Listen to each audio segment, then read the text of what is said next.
Testing. Thank you. Wasn't that an innovative way of treating our oceans instead of what we're about to face in the next 2 hours? Thank you, Patagonia, for putting that on. So, welcome to the historic Gaster Theatre. Our community is so fortunate to have a venue like this in Liverpool. So we're very fortunate. We hope you enjoyed that short film. For those who I have not had a pleasure of meeting you, my name is Brian Muldoon. I'm a resident of Beach Meadows, and I'm the founder and president of Protect Liverpool Bay. And we'll be your host this afternoon. Our group began as a meeting in our home, and I can't believe it. We couldn't believe it the other day when we met. It was actually September 2018. And that was when we heard that Cook Aquaculture was coming to Liverpool to make an expansion. And a proposal, if that was successful, will see the existing Coffin Island site, which is currently 14 pins and housing about 400,000 fish. And there's an application, if it moves forward, they would now have 60 pins, 20 by Mersey and 20 pins by Brooklyn, and then additional pins at Coffin Island. And that would equal 2 million fish in our shallow bay, all at one time. Over the past 4 years, Protect Liverpool Bay has grown to a large support base of concerned citizens like you. Thank you for coming today. And in solidarity fighting against open net fish farms, we partnered with scientists, as well as environment and wild salmon advocacy groups, challenging our province's failure to regulate this industry and their conflict of duty in promoting its expansion in our shallow bays. We are represented by a passionate team of lawyers at EcoJustice, Canada's largest environmental law charity, and have been working under their advice and guidance for over 3 years. In preparing for the hearing in front of the Nova Scotia Aquaculture Review Board. We were the first community in Nova Scotia to be subject to the province's most current fish farm application process, and Protect Liverpool Bay has found ourselves in a position to lead and assist other coastal communities around the province and organizing and rallying against fish farm expansions in their bays too. This outreach has helped lead to the formation of a province-wide coalition called the Healthy Bays Network, which I am a board member. Healthy Bays Network now represents the various community groups and advocacy partners as one voice and spearheads efforts to reform the Nova Scotia aquaculture regulations and generate public awareness by sponsoring community events like this one. The release of Doug and Catherine's Salmon Wars book this summer is what brings us here today. Salmon Wars is by far the most damning expose of the open net industry to date and supports the concerns opposition groups have been voicing for decades. Through personal interviews, court records, and published data, what Catherine and Doug lay out in the book highlights why all of Nova Scotians need to be very concerned about what our government is planning, a fourfold expansion of the industry in our bays. We all need to be concerned. This industry's corrupt hold on our government at both the provincial and federal levels, its harmful impacts on our coastal communities like us here in Liverpool, and most importantly, we must all look for solutions and support community-based uses of our marine resources, no different from what we saw today in Patagonia film, over multinational open net pen fish salmon feedlots. Today, our presenters will speak to these topics. So without further ado, I'd like to welcome to our stage our guest of honor today, Salmon Wars authors Doug France and Catherine Collins. Thank you. From Ecology Action Center, Marine Campaign Coordinator, and our partner behind the scenes in all things, Simon Ryder Burbidge.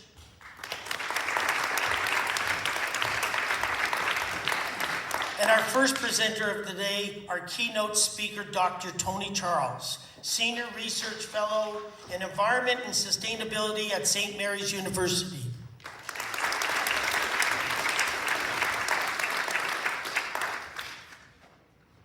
Thank you. Thank you for taking time, and we're so pleased that you're here. So, Dr. Charles, it's such a privilege to be able to introduce you today. He's Director of School of Environment and a professor at Sobey School of Business. Dr. Charles specializes in research focusing on environmental systems and natural resources relating to governance, socio-economics, and sustainability. His particular areas of focus include community-based conservation and resource management, small-scale fisheries, and integrated ocean and coastal management. Dr. Charles' work has received national and international attention and awards.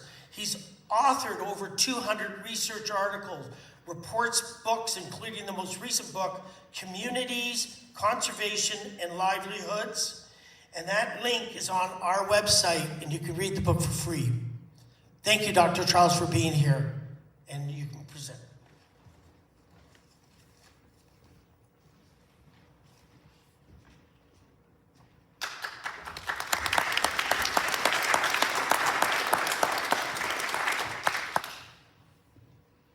Well, thank you very much for the introduction, and it really is a pleasure to be here, even though I can't be sure there's anybody here because there's lights in my eyes, but I think there are. I can see you out there.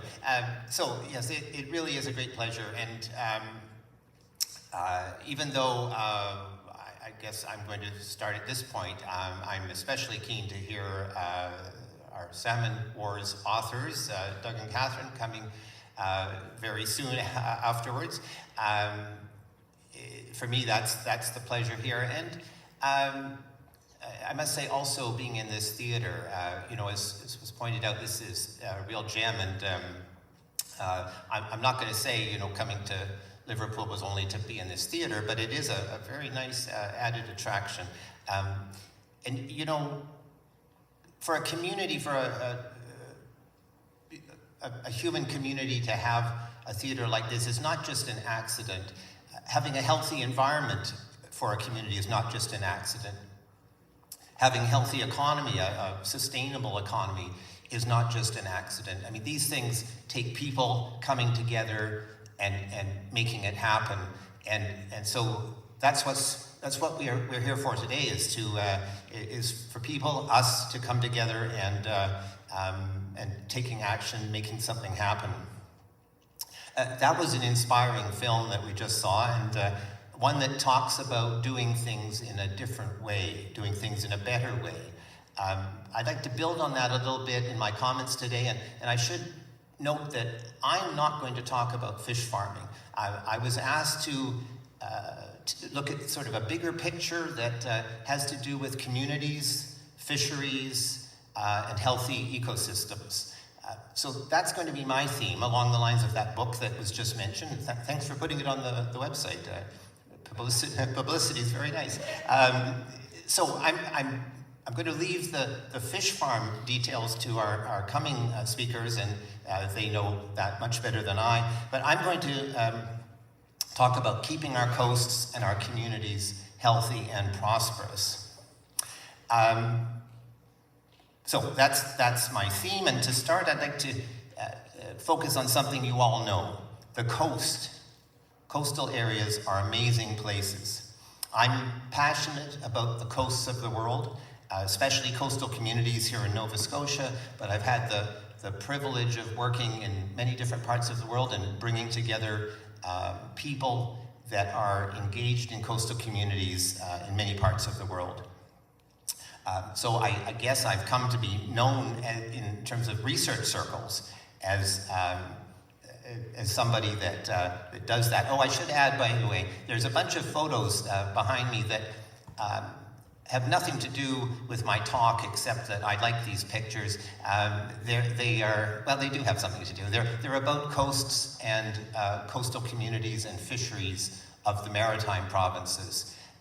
Just to give a kind of a backdrop to the theme I have today of the importance, and I'll just say it again, of healthy fisheries, healthy coastal communities, healthy coastal ecosystems. So what's special about the coast? One big thing is the contrast between the land and the sea, and that's what the coast is all about. But the contrast is big. On one side, we have the land side where things stay still. Houses, roads, wharves, right outside the door of the theater here, they stay still. But on the other side, out at sea, things are moving around. Whether it's fish, whether it's boats, whether it's pollution moving around in the sea. And that's a key element because coastal communities are right in between. They deal with both sides at once. And that is a messy mix of wharves and harbors and government roles that don't quite match up, and strong ties that people have with the sea, historical, cultural, economic, political. We've learned over the years that there's two key ingredients, I would claim, for making the coast sustainable. One ingredient is a healthy environment, healthy coastal ecosystems. The second ingredient is the coastal communities themselves and the values that they share inside their communities. And both of those ingredients are crucial. One of them, the healthy environment, we can think of it as relating to something called sustainable development, about meeting today's needs while also protecting the future. And along the coast, sustainable development means making sure people have decent jobs, making sure education and health are good, making sure the community spirit is strong, respecting local traditions, and making sure the community can bounce back from shocks, what Bren Smith in that film called resilience. But most of all, it means making sure coastal ecosystems are healthy and sustainable, keeping pollution out of the water, but also making sure the communities are sustainable. And then we come to values, not the value of a product that we might buy in a store, but actual human values. Values reflect what we believe in. Here in Nova Scotia, a survey a few years ago showed that we care about the economy. We human values, having jobs is something important, but at least as important as that, more important, in fact, in the survey, was the quality of life and the environment. People want to make a living from the sea while also protecting the sea. And to succeed, we need to plan for the future along the coast of Nova Scotia, especially when there are new development prospects that are threatening, or when there's a storm that's threatening, like Fiona, or when we realize that the effects of climate change will change everything. So how do we plan for the future of the coast? I'd like to raise 3 steps.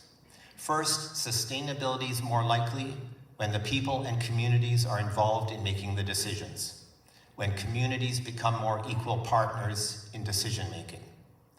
It makes better use of community knowledge, it empowers people and communities, and it produces greater acceptance of conservation actions.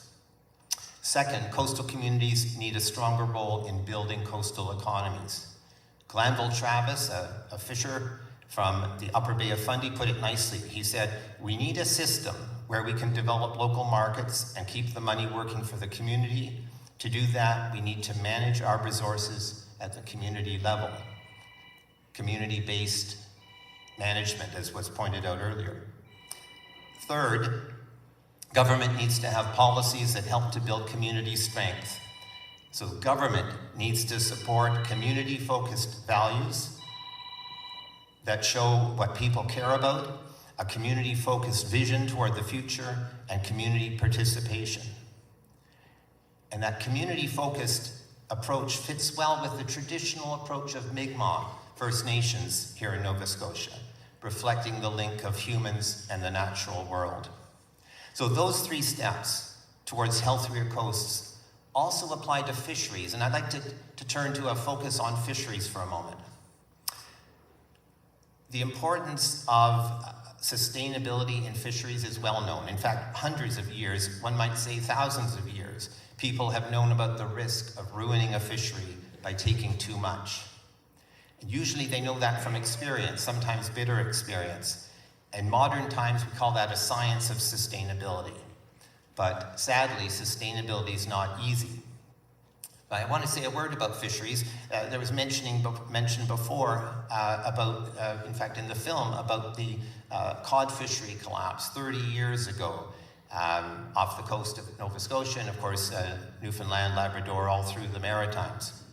One of the worst collapses ever in the world of a natural resource, and a big economic disaster for Canada. Now, I was involved in that in the aftermath on an advisory council that, if there's fishery people here, you might remember something called the FRCC. It was supposed to figure out the mess with the cod fisheries. And we gave a lot of advice on that advisory council. But for me, the biggest insight, the biggest result for me was seeing how fishing people care both about the community and about their fishery. So the cod collapse left us with a sad record on sustainability, but we did learn something. We know that the fishery has a big role in coastal communities. It's often the key engine of the economy, the backbone of the community historically, and that means that you can really mess up the community with the wrong decision in the fishery. And here, fisheries and aquaculture are often in the same decision-making circles. So we need better links of communities and fisheries. Communities can play a big part in that process because, again, the wrong fishery decisions can really harm communities and the people in them. You know, we often underestimate the importance of healthy fisheries to our overall economy. We know fisheries are important, but, you know, here's just another little linkage that I think we forget sometimes. When we think about tourism, what attracts tourists to Nova Scotia? It's not probably driving around on our roads. You know, that's probably not the big highlight. You know, what surveys show is it's the coasts and the fisheries, the small fishing boats, the inshore fishing boats, the wharves, the lighthouses. It's our coastline. Our coastal fishery adds to the provincial economy, not only through the fishery itself, but also in other parts of the economy, like tourism. And that has big implications because just like ecology talks about how species connect together in the ecosystem, it's the same idea with the economy. Coastal fisheries are important for their own sake, but they also support other parts like tourism. So what would tourism look like if there were no inshore fishing boats in a healthy inshore fishery? It wouldn't be so good for the tourism sector. So that brings me to some closing comments. When we think about these linkages, about the connections between healthy coastal communities, healthy coastal ecosystems, healthy fisheries. First, a comment on community. Now, I'm passionate about looking at how communities, given the chance, can forge their future. People getting together in communities to solve problems, people in organizations like are represented here today, taking part in decisions, making the community healthier, protecting the environment. That's the message of that book that was referred to earlier. There are so many inspiring examples of community success when people come together. Now, a second comment about the fishery. We need to recognize in the fishery that, as I mentioned at the start, the fishery represents something that's a better way of doing things that we already know about. We already know about the way of doing things. It's the fishery. We need to be reminded of the importance of the fishery in terms of the coastal economy and coastal well-being.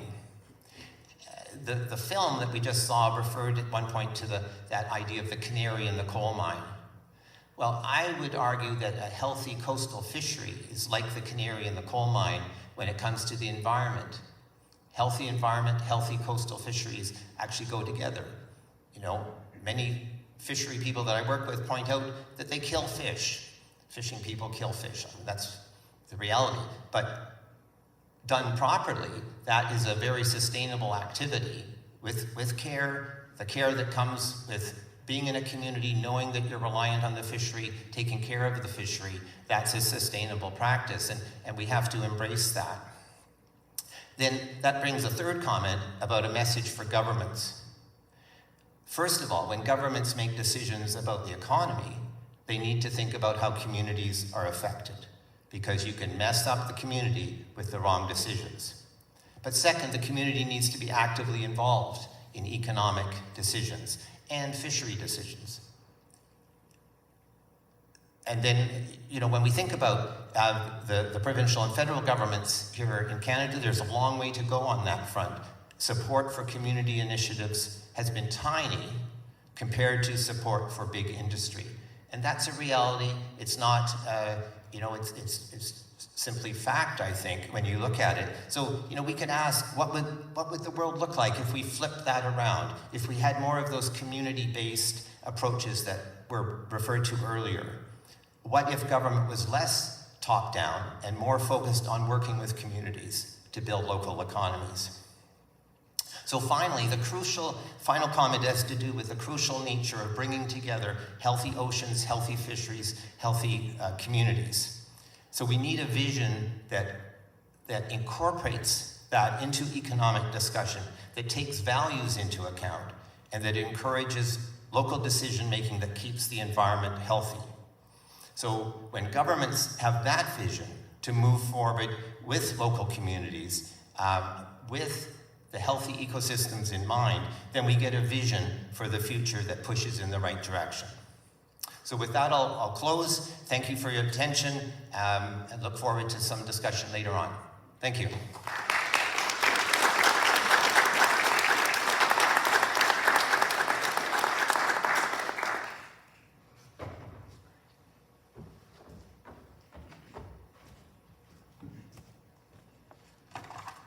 Thank you, Dr. Charles. That was excellent. I wonder if we could arrange to have him do the same presentation in front of our provincial government. Okay, I'll work on it. Thank you. That was excellent. Wow. So our next presenter is Simon Ryder-Burbidge. He's with the Ecology Action Center. He's the Marine Campaign Development coordinator. He is also the glue at Healthy Bays Network. We treasure working with Simon at Healthy Bays all the time. So thank you for everything. And he'll present. Thank you, Simon, for coming.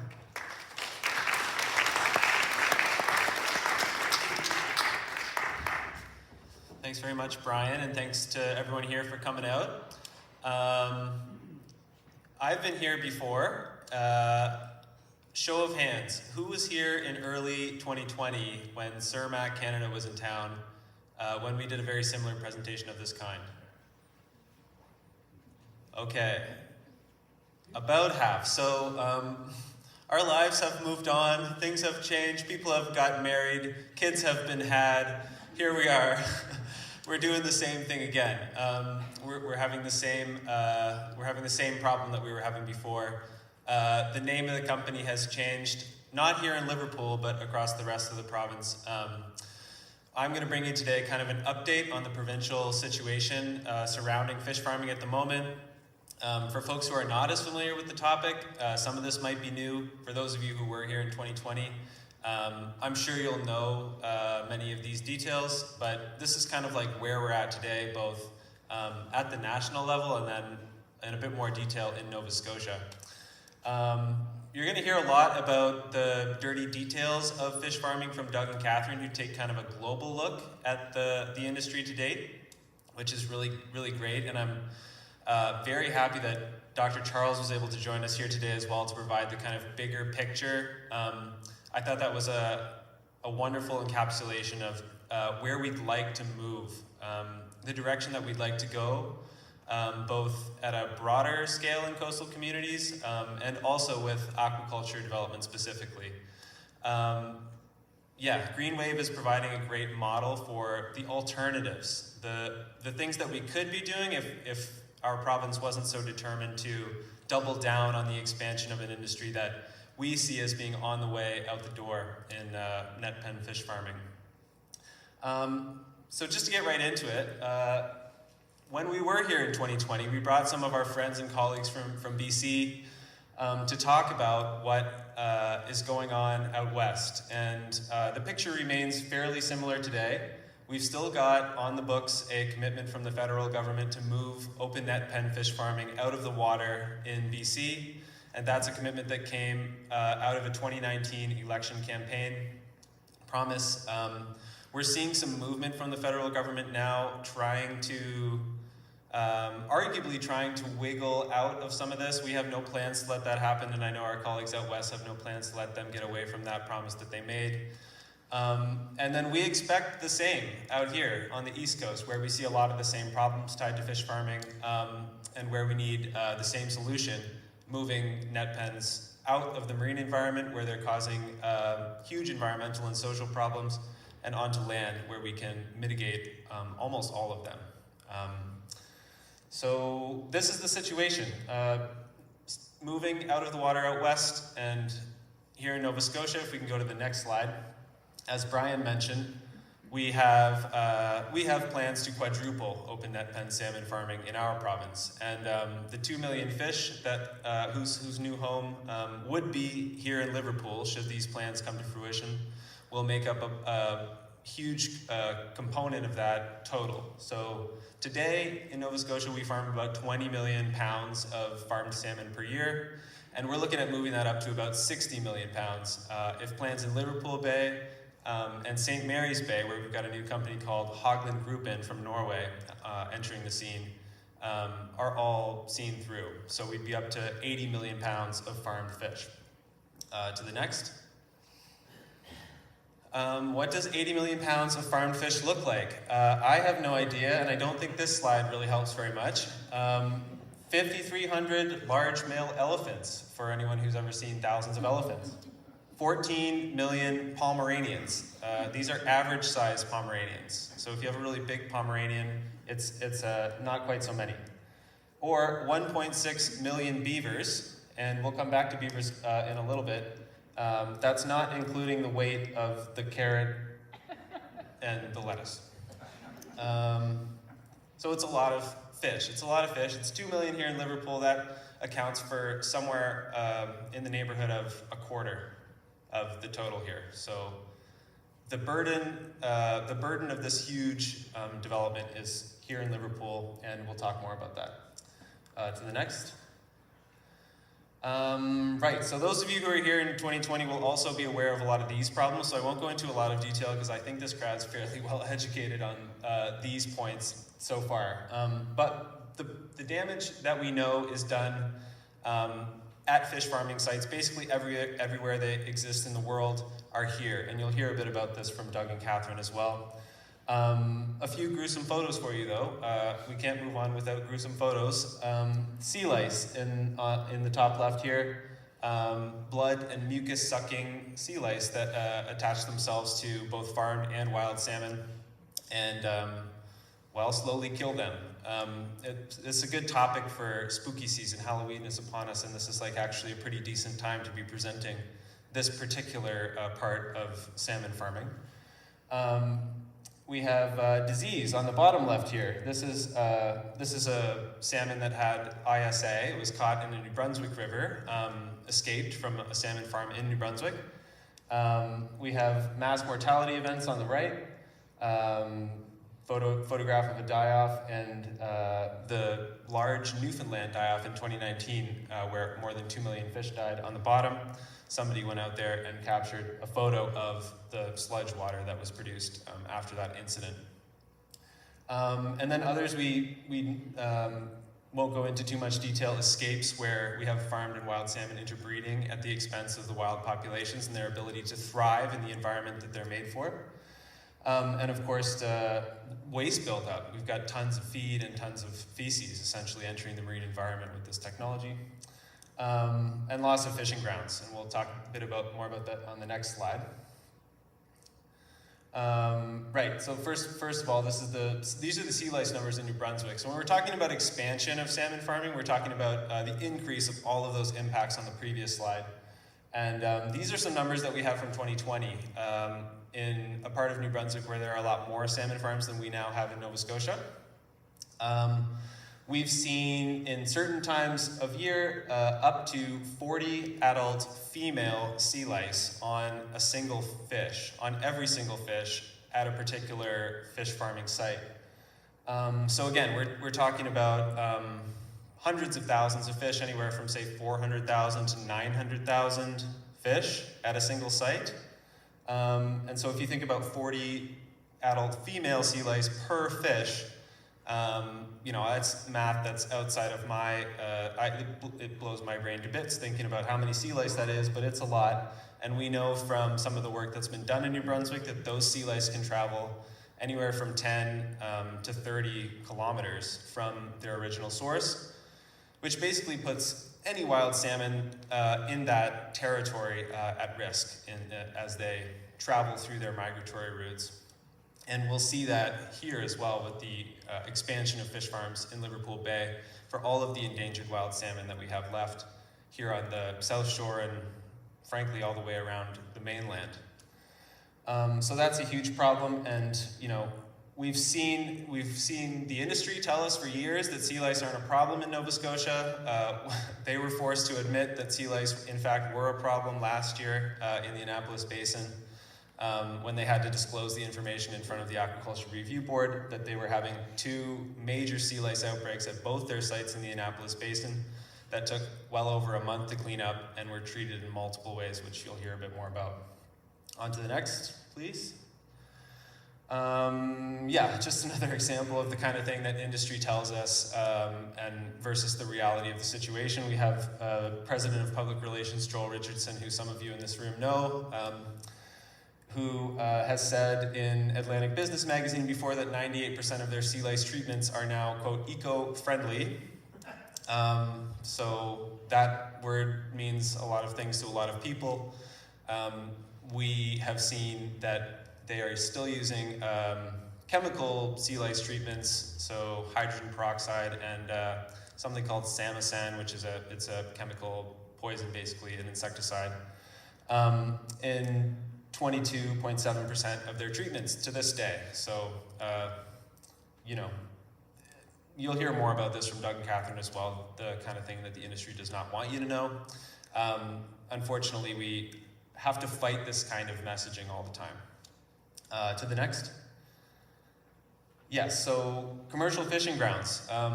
Loss of commercial fishing grounds is a serious issue in Nova Scotia, as Tony has alluded to, and as folks in this room no doubt know.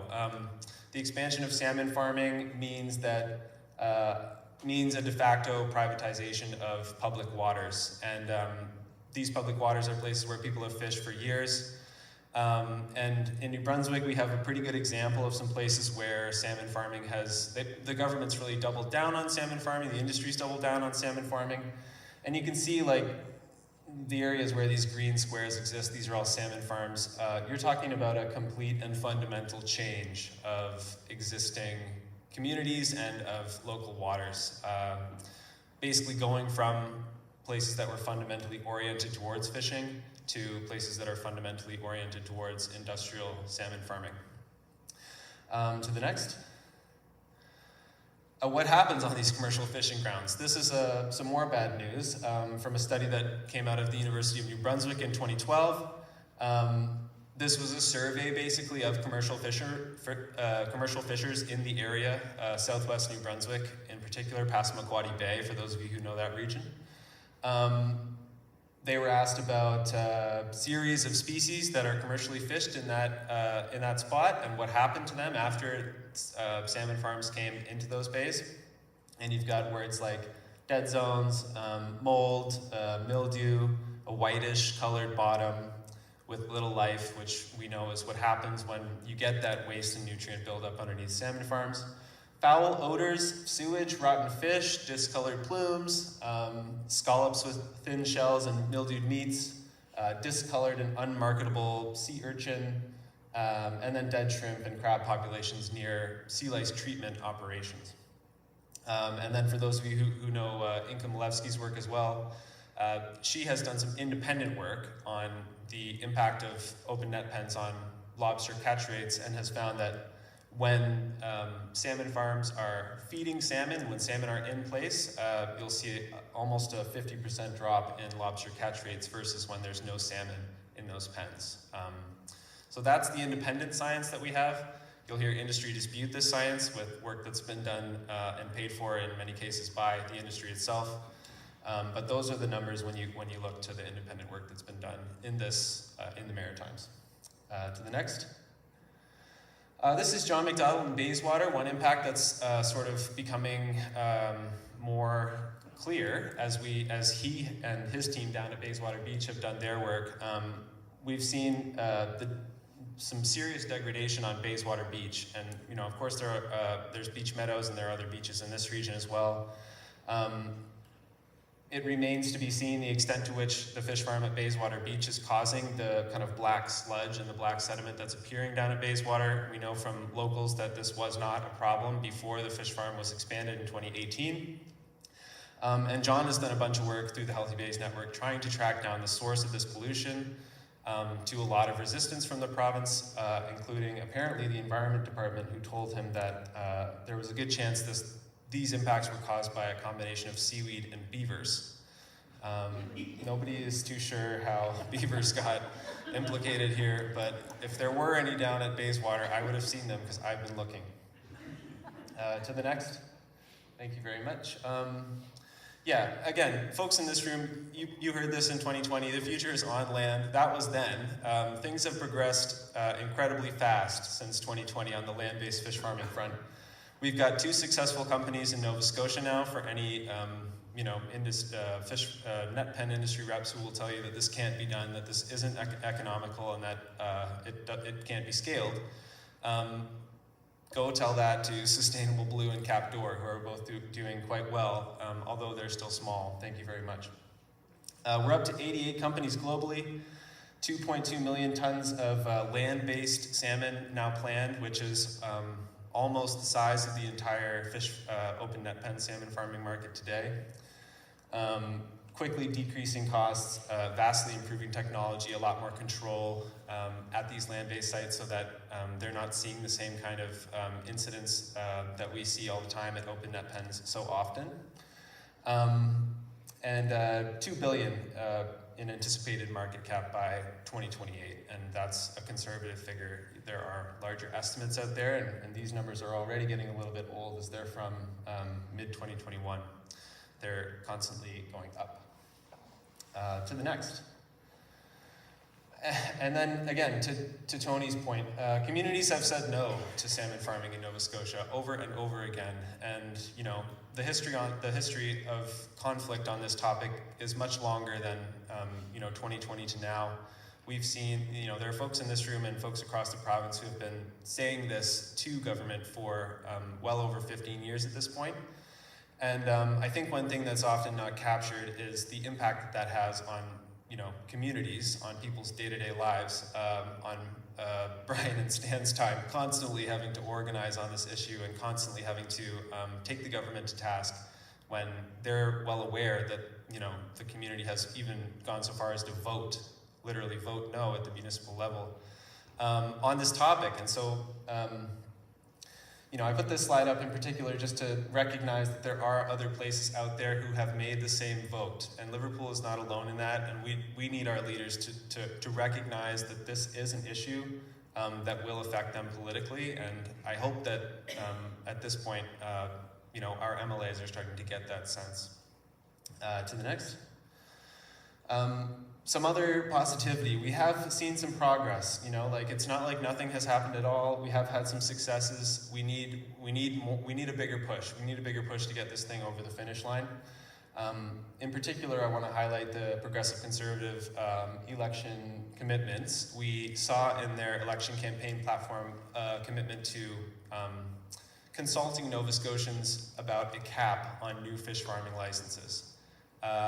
We were very excited to see that. in the election campaign platform, and they've now backed away from that, and we need to make sure that they can't do that without consequence. We need that commitment back on the table, because that's what communities put the PCs in office to do when it comes to aquaculture. That was what they promised in their election campaign. Council opposition votes, as you saw. Yeah, that's fine. You can go to the next one. Thank you. And these are the international examples of success. And these are happening faster by the day, it seems, as well.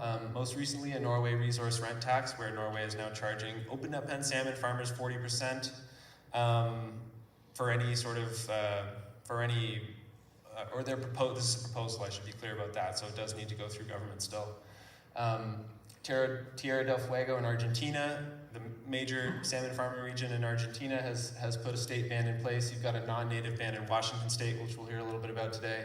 BC transitional commitments, and a growing community of nations around the world participating in the global salmon farming resistance movement, which is a group that we are proudly a part of. To the next. So what can you folks do? I would assume that many people in this room have probably done a lot of this work already. If you have sent a letter to your councillor, to your MLA, to your MP, encourage or help a friend or family member do that as well. Make sure they hear from you, and make sure they hear from you consistently. We know that one of the things that is most effective in ensuring that politicians follow through on things is that they hear from people multiple times. And I'm as guilty as anyone is, firing off a letter when I'm in a state and then never doing anything to follow up on it in my personal life. And that follow-up makes a big deal. And then for folks who haven't been as deeply involved as others, we are always looking for help. There's lots of stuff that people in this room, I'm sure, are more than skilled enough to do on behalf of the Healthy Bays Network or with PLB. If we can go to the next slide, I can give you a couple of examples. We have some very skilled people working for PLB on some of these topics, but we have other groups around the province as well where help is needed. And if you have the capacity or the time, and if this issue moves you, we can certainly put you to work. But not in a threatening way, just in a, it's gonna be fine. It's gonna be, you'll enjoy it, probably. And then of course, we are constantly up against some very high-powered corporations, as you folks know, and we have to compete with them in legal settings, unfortunately, or quasi-legal settings in the case of the Aquaculture Review Board. That, in Liverpool's case, we're lucky to have eco-justice on our side here, and we're going to have to fight this same fight in all kinds of other places around the province to get this message through to government. And we do need support financially as well to get that job done. You're going to hear lots more from Doug and Catherine on what they've found in their research, and we're going to talk a little bit about how Tony's presentation and how Doug and Catherine's presentation all fits together within this context. But with that, that's it from me for now. I'm happy to answer any questions at the end, or I'll be around afterwards as well. So thank you very much, and I'll hand it off.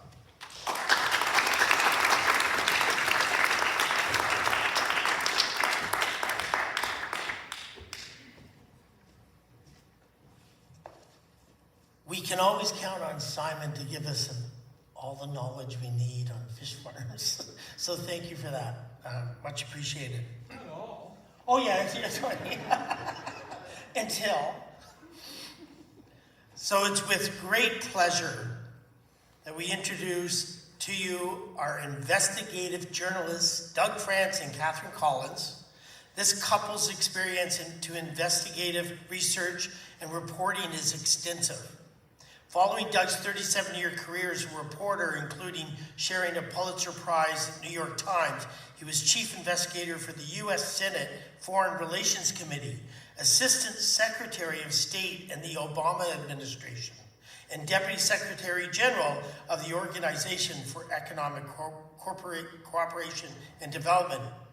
Catherine was a reporter and a prize-winning foreign correspondent for the Chicago Tribune, and contributor to the New York Times and Los Angeles Times. Upon leaving her newspaper career, she became a private investigator I want to hear some stories. Specializing in international financial fraud and corruption. One name comes to mind when I hear about that. Although Salmon Wars takes a global perspective on salmon farming, there's a distinct Atlantic flavor to the book. The authors themselves have a personal connection even to the Liverpool area. So welcome back. So thank you, and so after much anticipation, we had to reschedule the event because of Fiona. Let's welcome Catherine and Doug, and you're coming up together.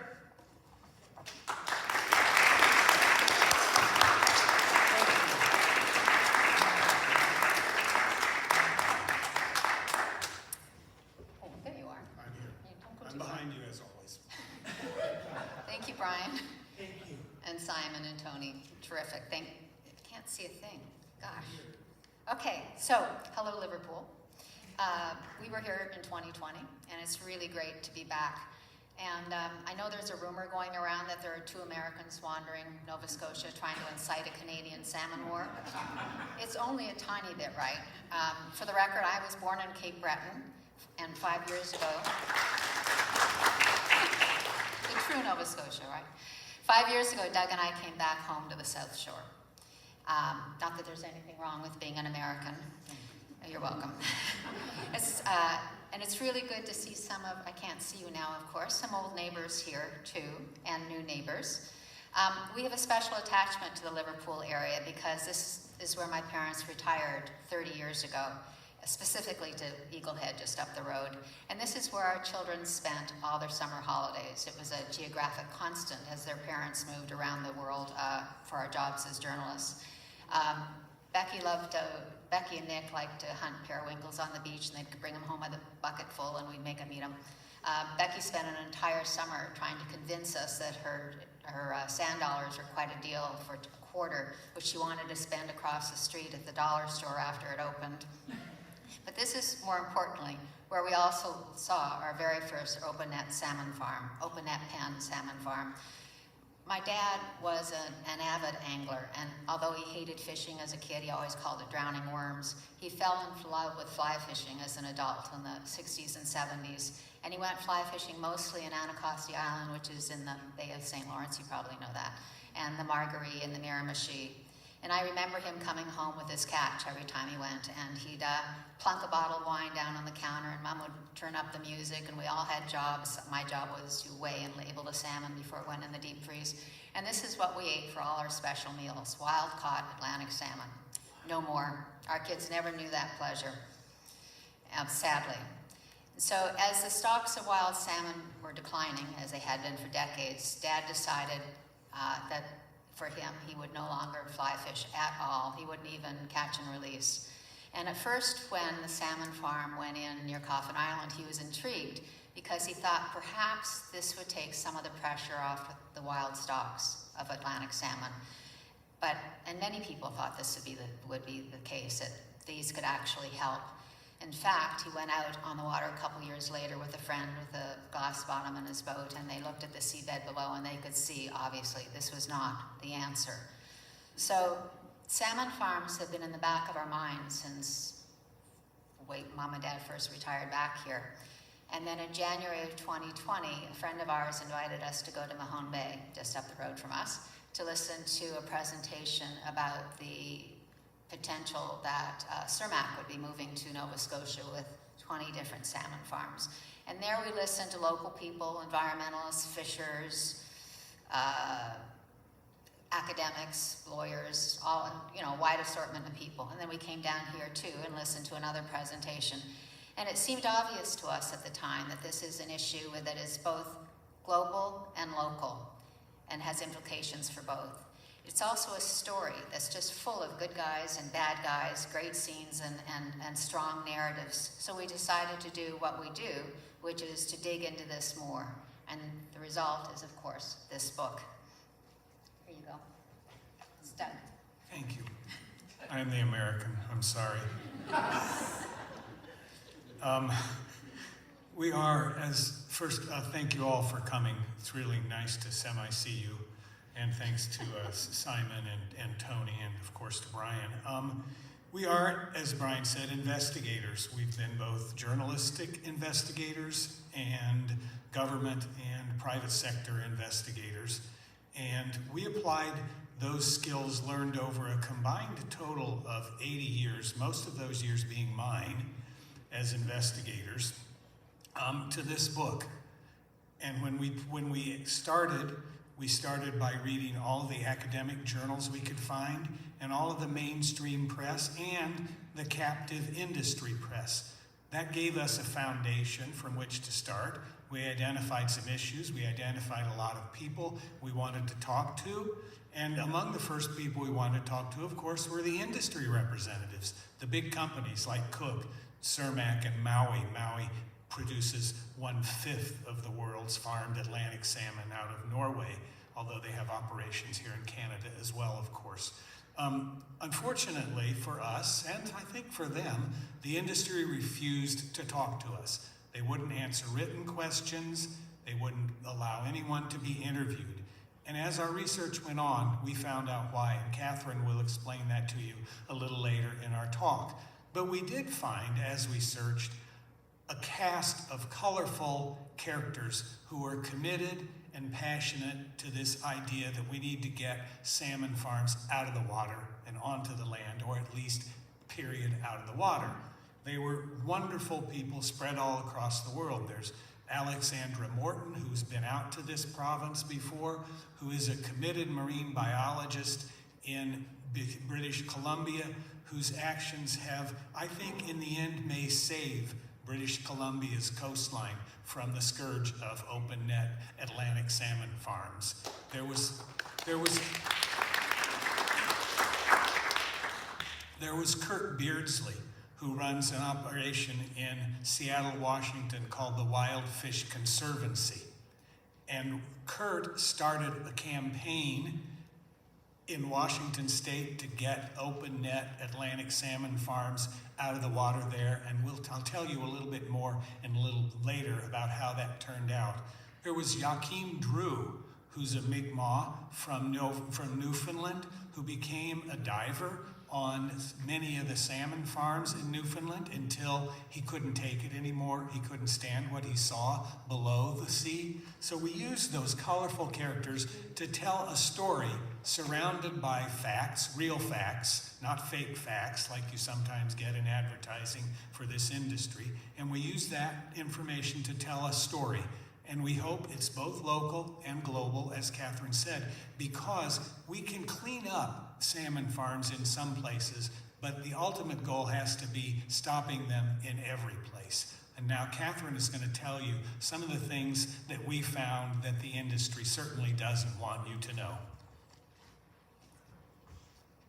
So we tend to tailor these talks to our audiences, and we were in Toronto a couple weeks ago, and we had to start with open net pan salmon farming 101. We'll spare you that, but nonetheless, there are things that we found in our research that you may not know about salmon farms, and you certainly should know them. But these are also things that the industry doesn't want you to know.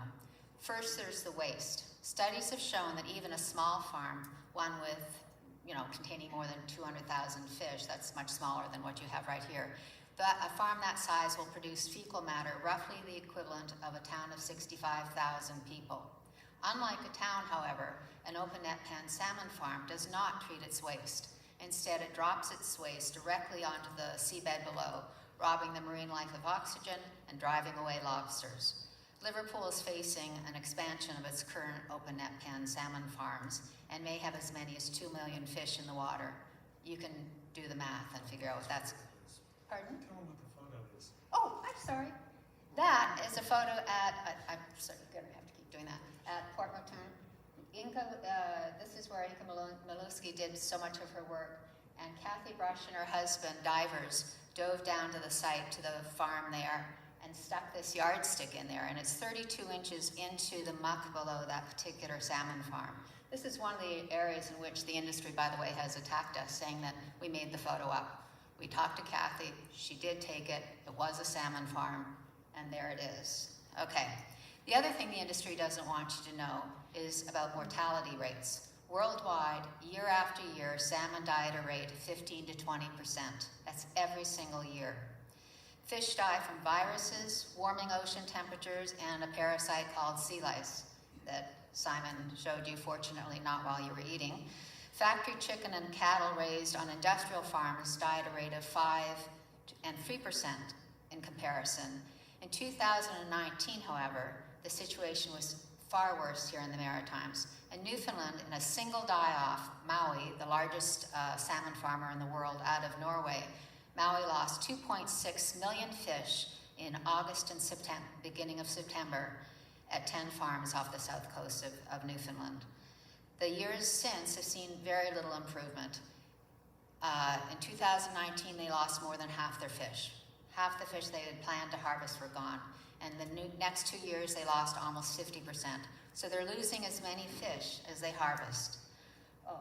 And there's a guy in Newfoundland, Bill Bryden, who does amazing, raises mushrooms, but for some reason is very involved in monitoring the salmon farming, the aquaculture industry, and he produces these figures, and as you can see, those are the numbers. The third thing the industry doesn't want you to know is that eating Atlantic salmon poses health risks. We interview doctors and scientists to describe the levels of toxins left in the flesh of farmed salmon, PCBs, pesticide residue, traces of antibiotics. And these pollutants are particularly dangerous for infants, children, and pregnant women because, of course, the brains of children are developing and exposure to these things can impede that development. The fourth thing they don't want you to know about is the sustainability. They like to wrap themselves in this mantle of being sustainable and being able to solve the world's protein problem. I'll tell you what this is in a second. There's no way around this basic fact. Salmon, whether or not they're farmed or wild, are carnivores. When they're raised in salmon farms, they eat fish meal and fish oil, which comes from anchovies, herring, sardines, mackerel, and other small forage fish. And this fish comprise 25 to 30% of most salmon feed, and it takes 1.5 kilos of feed to raise a kilo of salmon. It used to be worse. It used to be 3 kilos of feed to raise one kilo of salmon.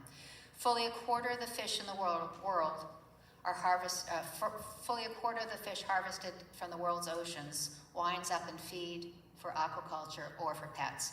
Huge trawlers capable of scooping up hundreds of tons of wild fish a day pillage these fisheries off the west coast of Africa and Peru. And basically they're robbing subsistence fishers of their livelihood and in fact increasing food insecurity. The industry likes to call these fish trash fish, but they are not trash fish.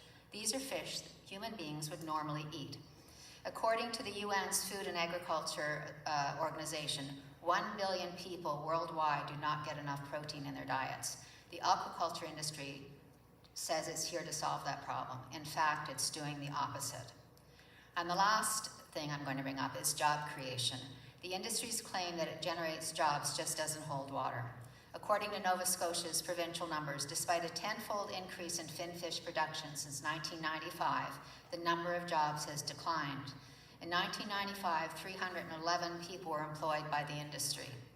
By 2021, only 254 people were employed, and only about 3/4 of those people were full-time. Linda Penoza, who has done an outstanding job covering the aquaculture industry for a lot longer than we have, wrote recently that if the job creation tracked production, there would be 3,000 people working in aquaculture in Nova Scotia, not the 254.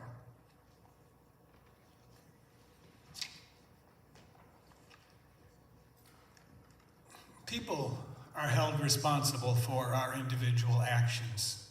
Shouldn't corporations be held responsible for their actions? What do we think about corporations that flout the law and damage the environment with impunity? I'm going to tell you 4 stories, and then I'm going to offer you your own story. You may know the start of this one.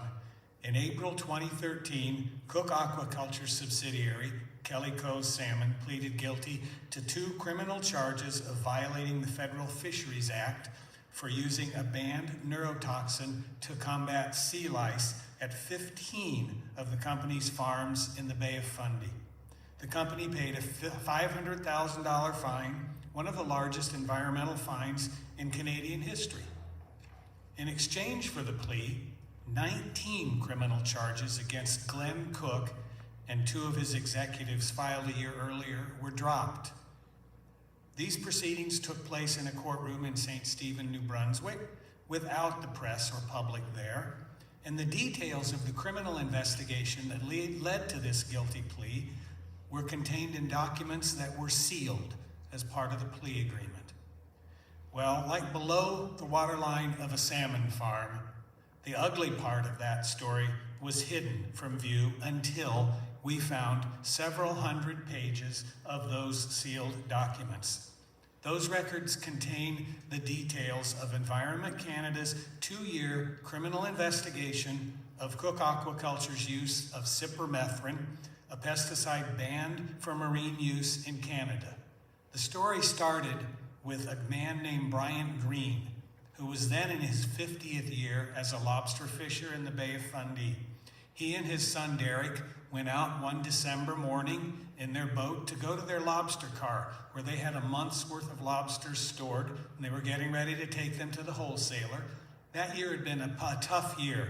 The catch was down and prices were down too. But when they got to the car, they started to pull up the crates, and what they found was not your usual scrabbling lobsters. They found all of their lobsters were dead or dying, all of them. They were mystified. They didn't know what could have caused this, and so they took the lobsters into the wholesaler. Obviously, the wholesaler could not sell them. The wholesaler was as puzzled as they were, and so they put some of the fish on ice, and they called the Department of Fisheries and Oceans and said, you know, here's a problem we've discovered. DFO passed this on to Environment Canada, which enforces environmental laws in our waterways. Environment Canada just happened to have an investigator in the field because 50 miles away from Deer Island, near Grand Manan Island in the bay, 4 other lobster fishers had experienced the same mysterious deaths for their lobsters just a little bit earlier in the winter. And so the Greens and these other 4 fishers had in common that their lobsters were dead, but they didn't know what else they had in common except for this one thing. All of them were operating or storing their lobsters near open net pen salmon farms. Those same farms had suffered infestations from this tiny parasite called sea lice that winter. Cypermethrin was the pesticide of choice for fighting these parasites, which eat the mucus, skin, and eyes of farmed salmon.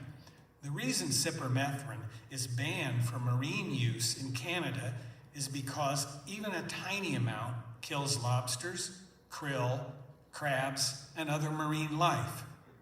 The court documents that we obtained describe how the use of this pesticide was so widespread in the Bay of Fundy that the New Brunswick Aquaculture Association had distributed a manual providing instructions to salmon farmers on how to, quote, use this pesticide, quote, discreetly, so it would not be noticed by regulatory officials, other fishermen, and environmentalists. Cook got caught. The investigation conducted by Environment Canada found that Cook had used this at 15 of their farms, and they had continued to use it during the course of the investigation. Cook Aquaculture was founded in Black's Harbor, not far from where these cypermethrin cases evolved at these 15 farms. How do you justify poisoning your own backyard? Even after the guilty plea, Glenn Cook disputed the allegations. He said the company entered the plea so it could move on. How do you think Cook and his company will treat your backyard?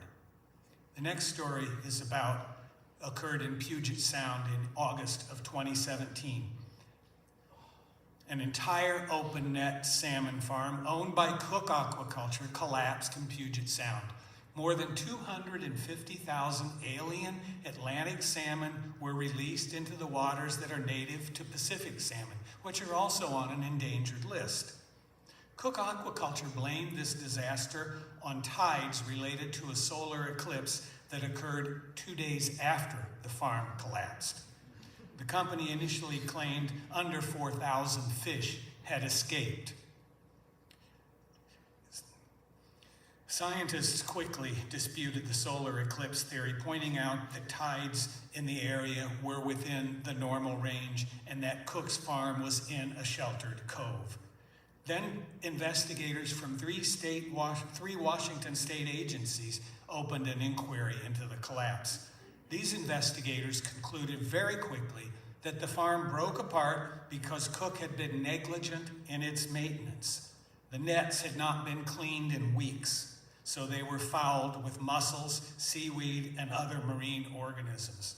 The investigators also found that Cook had not provided accurate information about a similar episode a month earlier at the same farm in which it had almost broken loose from its moorings.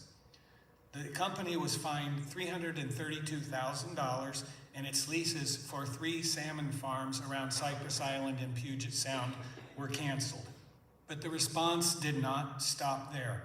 Within months, the Washington state legislature passed a law banning open net salmon salmon farms from its waters.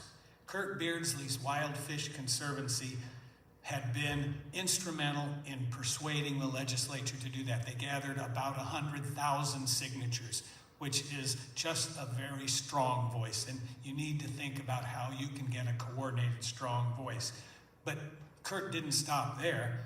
He and his Wild Fish Conservancy sued Cook for in civil court for violating the U.S. Clean Water Act. Eventually, Cook settled that and paid the Wild Fish Conservancy $2.75 million. That wasn't the end of the story exactly. For 1 year after that collapse, a criminal investigator from the U.S. Environmental Protection Agency investigated what had happened there with an eye toward bringing criminal charges against the company. His interviews were part of a huge file we got in response to a Freedom of Information request to the U.S. Environmental Protection Agency. And there we saw testimony from Cook employees about how they had purposely underreported the number of escaped fish, how they had ignored the problems earlier at the salmon farm that collapsed. Unfortunately, or well, I shouldn't say unfortunately, I'm judging it. Oh, far be it for me to judge this. But unfortunately, fortunately, anyway, the U.S. Attorney's Office in Seattle declined to prosecute after getting some kind of message from EPA headquarters in Washington. Fast forward from 2017 to 2019, a slightly built young woman named Erin Wing started a new job at Cook Aquaculture's hatchery in Bingham, Maine. Hatcheries are a critical part of the salmon farm chain, and Cook claims that its hatcheries are supervised by veterinarians and that they're certified by something called the Global Aquaculture Alliance for Best Aquaculture Practices. You might not be surprised to know that this group is funded by the industry. What Erin Wing found was far different from best aquaculture practices, and she was not just another minimum wage employee at this hatchery.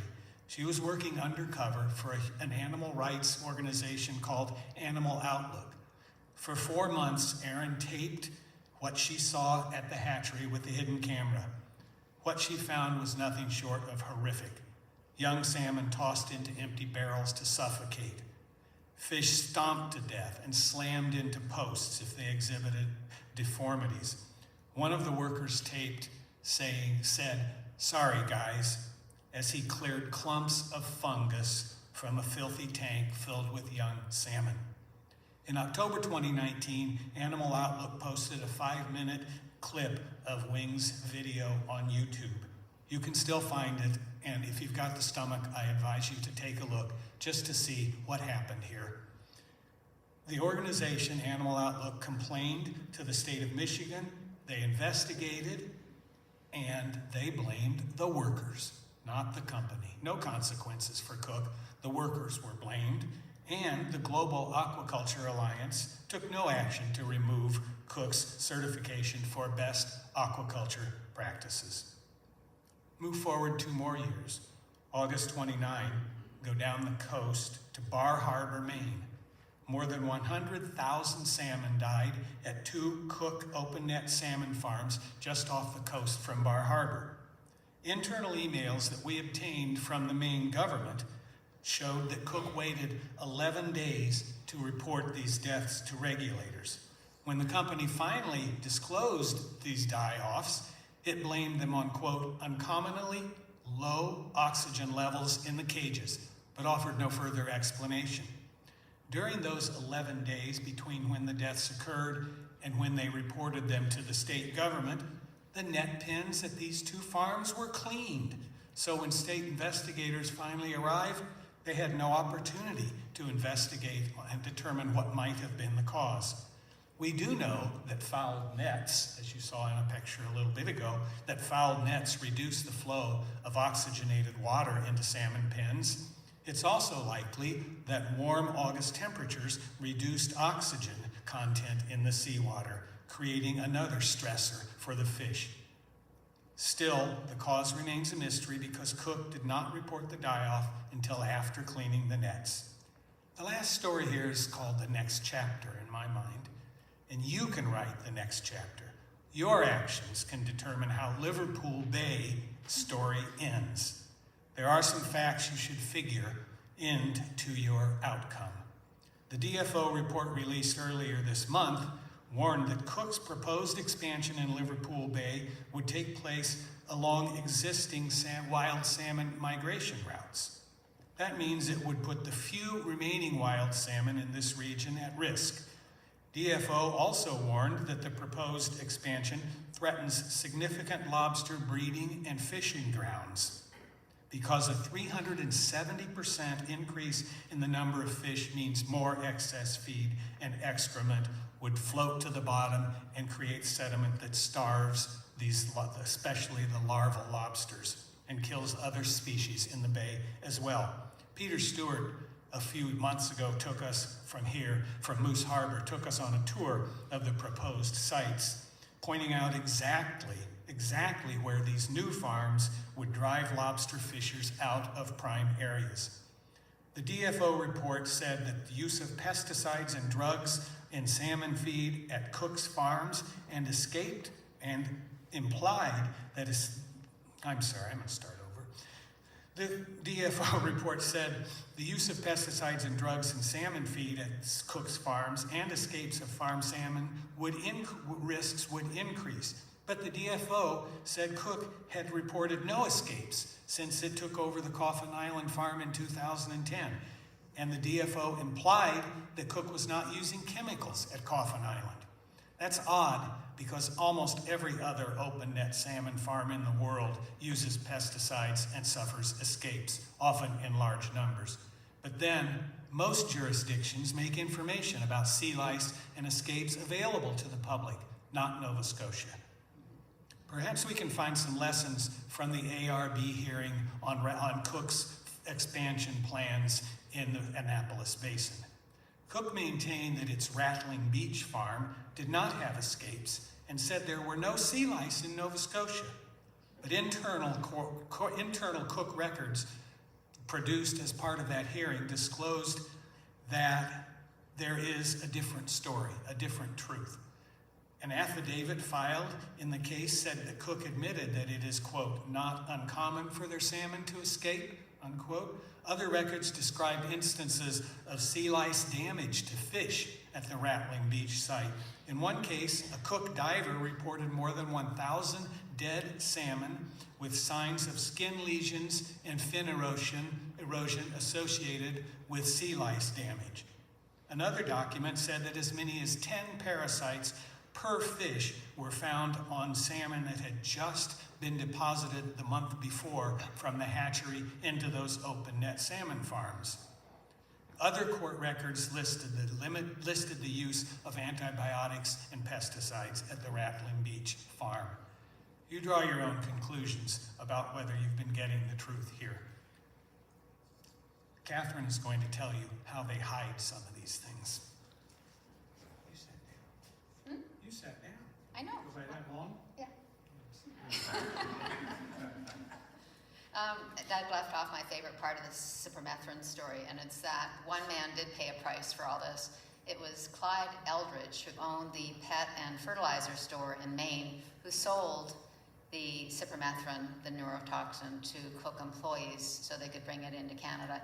He was convicted of lying to federal authorities and fined $5,000 and had, I believe, a 1-year probationary period for his involvement in this. And that's what I call irony. Anyway, so you must be wondering how the industry, not just Cook, how the industry gets away with all this. And we call this controlling the narrative. Doug and I call this controlling the narrative.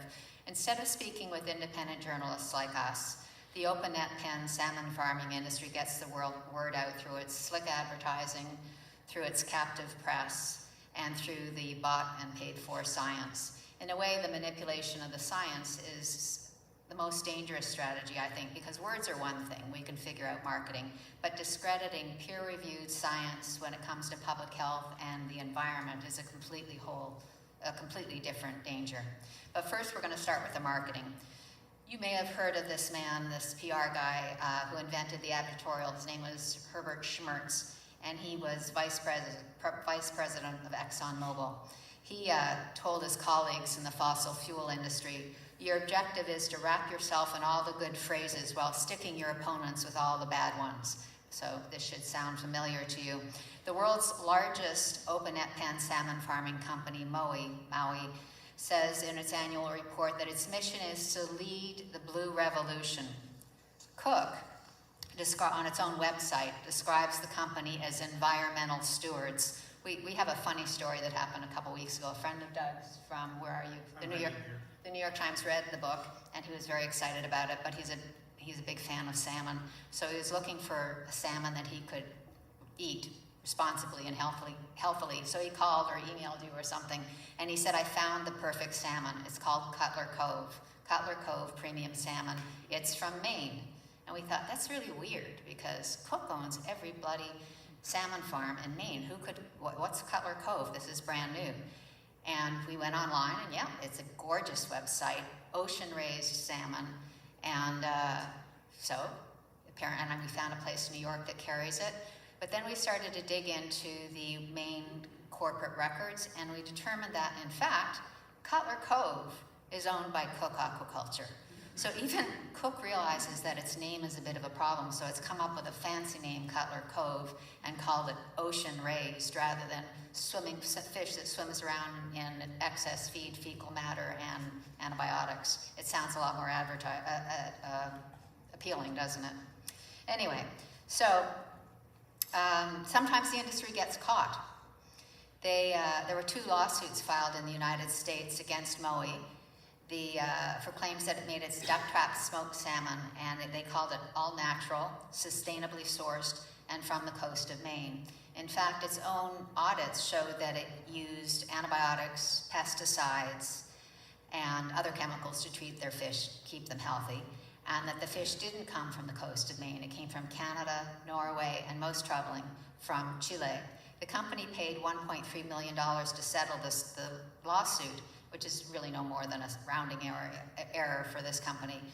But it was required to remove from its marketing material all those descriptions of being sustainable or naturally raised or organic or whatever else they called it.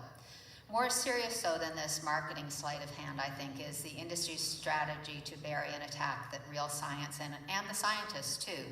This has been the industry strategy since the very early days. And one of the earliest examples was an article that came out in Science magazine in 2004. It was the very first peer-reviewed academic study raising questions about the high level of PCBs and other contaminants found in farm salmon.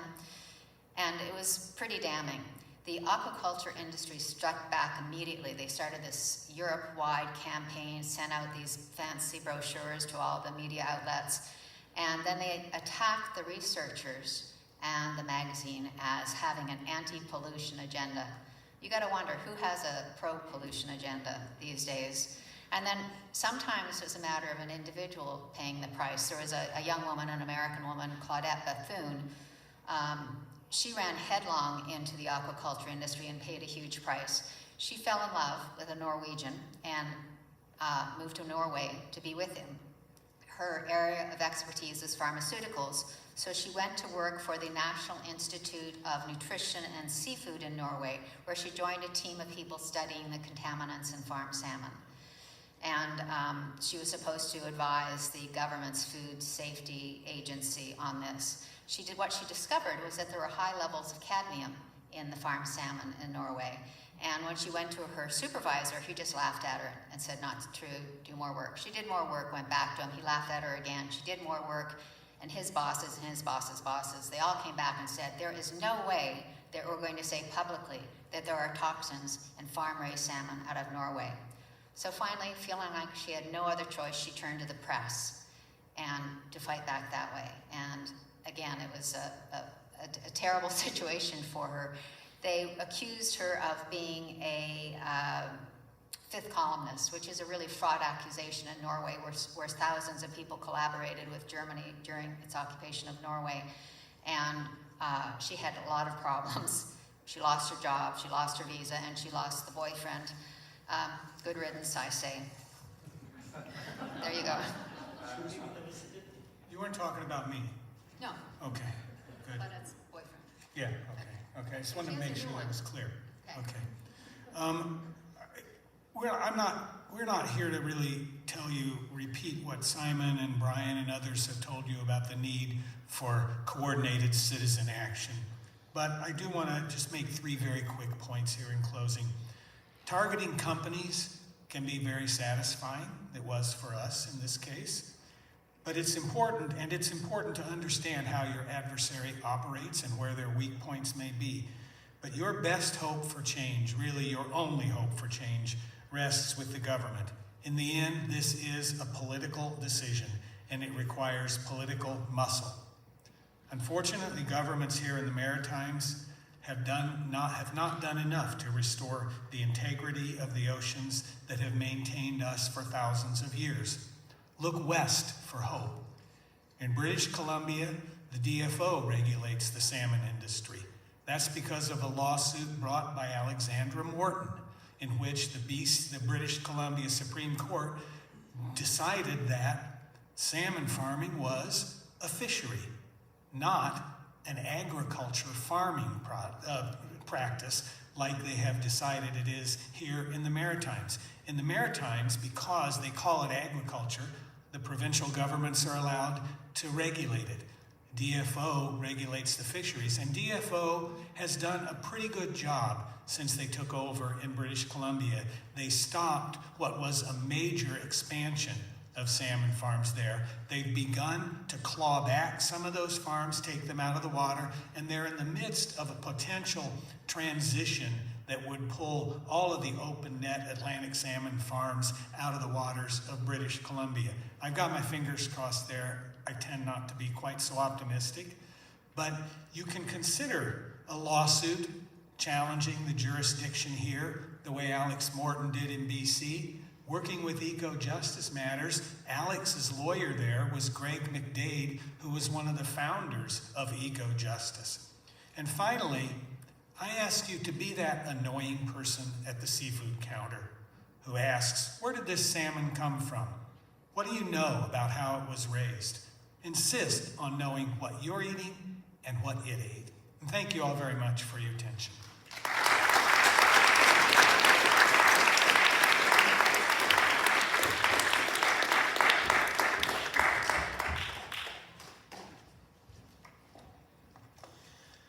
Thank you, Doug and Catherine, for your investigative work and getting to the underbelly of this toxic industry. So really appreciate it.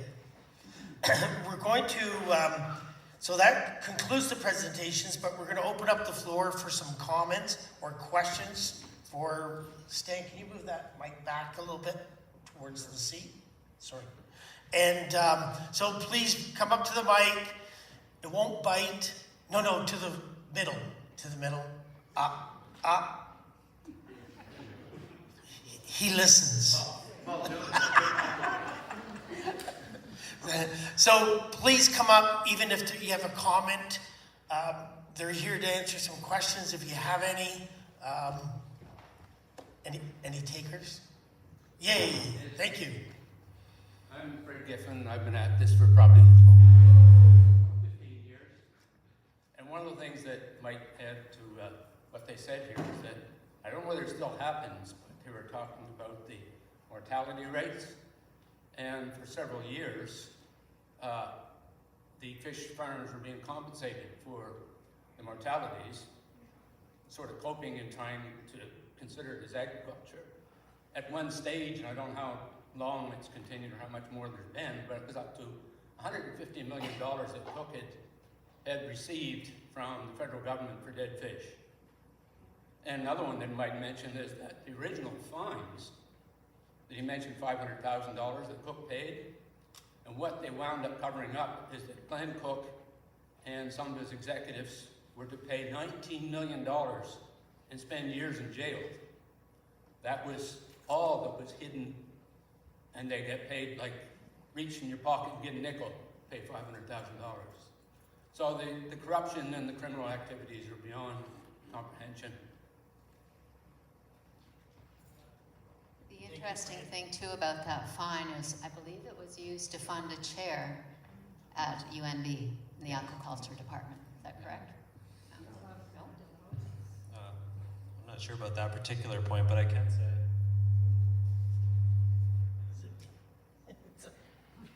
Is that okay? Can folks? Here. Okay. She does the same thing to me. I guess I just got it tilted in this direction, maybe. Yeah, on the mortality front, there's a couple things to say. The first is that the government used to compensate salmon farmers for losses that included outbreaks from sea lice and disease. I think the federal government did away with that practice in 2016. That's my understanding, but I do believe they still compensate companies for losses that are induced by storms. That's a big problem, and that's an increasingly big problem because we have, as we've seen very recently, larger and more frequent storms that are hitting Nova Scotia's coast and coasts around Atlantic Canada. And then the second thing to say is that the scale of mortality in this industry is monstrous, and that's relative to all kinds of other agriculture that we do in Canada and elsewhere. When you're looking at losses in beef and poultry industries that range, I think you mentioned 3 to 5%, yeah. And then you look at the salmon farming industry and you're seeing losses of more like 15 to 20% across the board. And that's not acceptable. That's not acceptable from an animal welfare standpoint, and certainly that's not something that taxpayers need to be on the hook for when you've got those highly questionable animal husbandry practices at play.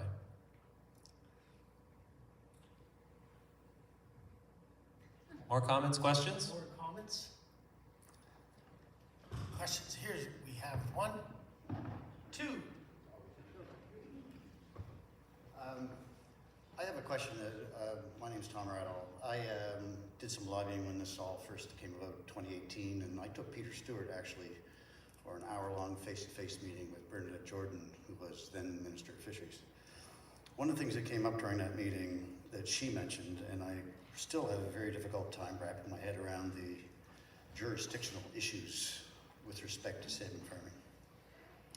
She brought up the offshore accord that was signed by Nova Scotia a number of years ago, and how that interferes with the jurisdictional mess that we're in. Could you, someone on stage, enlighten us on some of the jurisdictional stuff, and if the offshore accord that was signed a number of years ago for the oil industry is affecting this? Thank you. Thanks very much. Can you hear me? Okay, thanks very much for that question. It's a good one, and I touched on it a little bit there in the closing, but what happened was the 4 maritime provinces signed an accord with the federal government in Ottawa, giving them jurisdiction over salmon farms by declaring them agriculture. It is an accord. It's constitutionally inconsistent, but DFO gave away this issue to the provinces here, because I think the provinces may have thought at some time mistakenly that this would be a big economic boon. So that's where the challenge comes in. And we talked to Greg McDade, who was Alex Morton's lawyer in the lawsuit in British Columbia, and Greg said, I don't understand why somebody in Nova Scotia or the other Maritimes hasn't filed a lawsuit to challenge this accord and to put that regulation of these fisheries back in the hands of DFO where it belongs.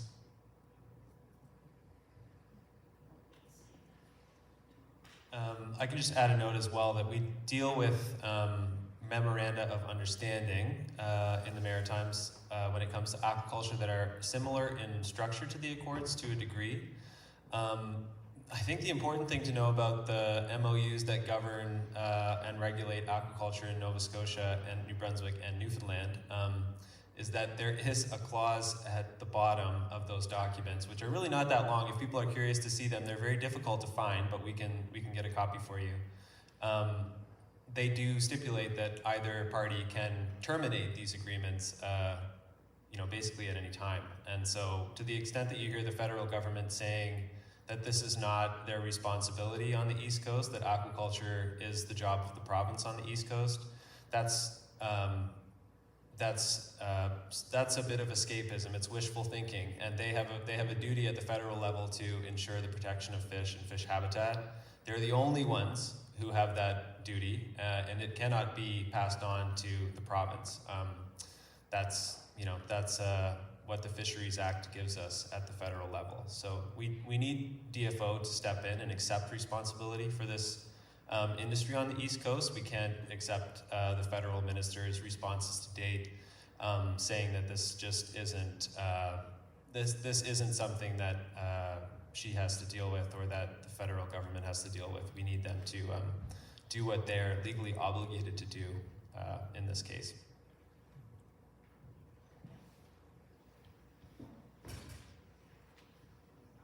Hi there.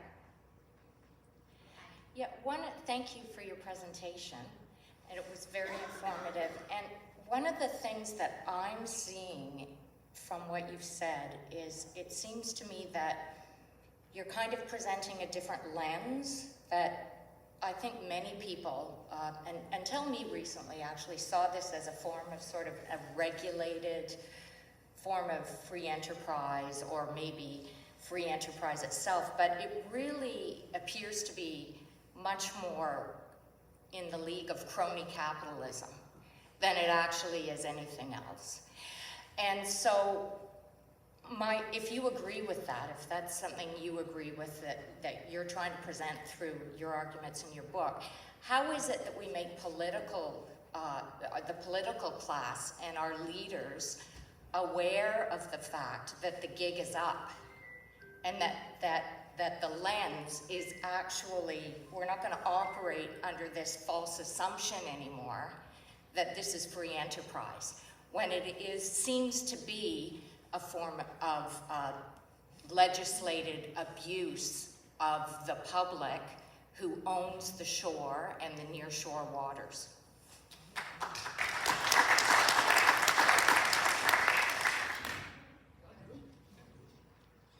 I'll answer anything. I agree with you, and especially that last point. These are public waters, public coasts. They belong to us. They belong to all of you, and we've allowed them to be privatized for very little money with a great deal of damage. I mean, Cook, which owns all of the salmon farms in Nova Scotia, the open net salmon farms, pays a few $100s for each of these leases. If they were operating in Norway, they couldn't buy a new salmon farm lease on the open water because they're not sold anymore. And if you wanted to expand the way they're doing here, it would cost you millions of dollars, and you would have to go to an auction and pay millions of dollars. However, in Norway, if you wanted to start a salmon farm on land, they'll give you the license for free. The Norwegian government recognizes, after 35 years of spoiling its fjords and damaging its wild salmon population almost beyond restoration, has recognized that these salmon farms need to at least be frozen where they are now. And that's the least that we could ask from this government. And crony capitalism, you know, a lot of the investigations that I did as a reporter looked into corporations. And what I found in every one of those was corporations were driven by profit, not by the public good. And there are very few corporations in this world that are driven by the public good. Patagonia is certainly one of them. And what our friend Yvonne Chouinard did a couple of weeks ago when he gave his company to a foundation devoted to combating climate changes show that you can do good and you can do well at the same time. And that's what we should ask of our corporations. And it goes back to the question I asked before, you know, how do we hold these corporations accountable? And how do we hold the politicians who enable them accountable? You have to do that. Could I just do one follow-up on that? Then seriously, if that's the case, then how do the public and the people here today who are interested in this, how do we start to change that conversation?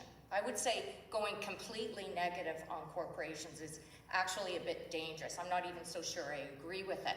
But I think it's at a minimum very important to demand a series of benefits that accrue to the people who own the Crown, and through the Crown, the people of Canada own the shoreline. And we're getting like zero benefit. We're actually going in the other direction. So perhaps being fully negative on corporations isn't the way to go, but it certainly is very important to change the lens and make people aware that if they agree with free enterprise, this ain't it. Thank you. Thank you. Thank you.